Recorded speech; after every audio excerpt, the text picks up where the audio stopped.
अवधूत गुप्तेजींचं तुमच्या सगळ्यांच्या वतीने कोकणामध्ये त्यांच्या माहेरी अगदी मनपूर्वक स्वागत करतो।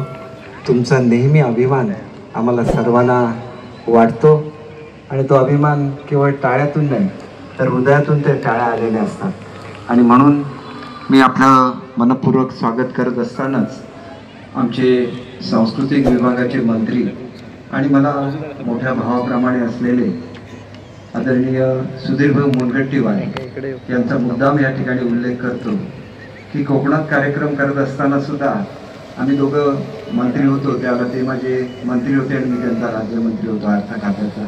ते नातं त्याने अजून जपलं म्हणून हा कार्यक्रम देताना सुद्धा त्यांनी सावंतवाडीला दिला आणि म्हणून तुमचं स्वागत करायची संधी मला लाभली।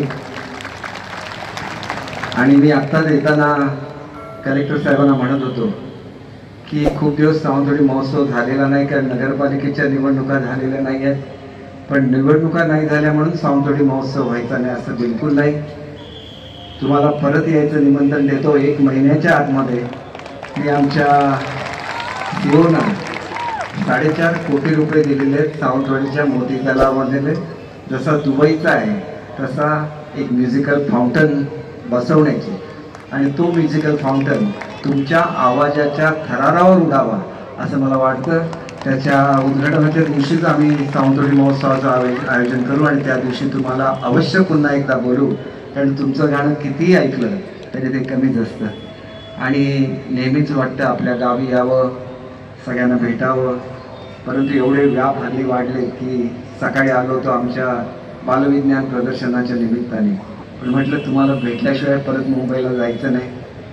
जे पहिलं ताज ग्रुपचं हॉटेल शिरोडाला होतं आहे त्याची उद्या सकाळी माझी 9 वाजता मीटिंग आहे आणि त्याच्यामुळे निघायला लागतं आहे आणि अगदी जड अंतकरणाने जातो की तुमचा पूर्ण कार्यक्रम बघायला मिळणार नाही, परंतु सावंतवाडी महोत्सव महिन्याच्या आतमध्ये आम्ही घेऊ आणि तुम्हाला पुन्हा एकदा बोलू एवढंच सांगतो आणि माझे 2 शब्द संपवतो। जय हिंद, जय महाराष्ट्र।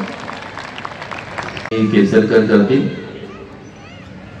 या भूमीच्या सुपुत्राच्या हस्ते आजोळी आलेल्या, जसं केसरकर साहेब म्हणले की माहेरी आलेत अवधूत गुप्ते, त्यांचा सन्मान होतो।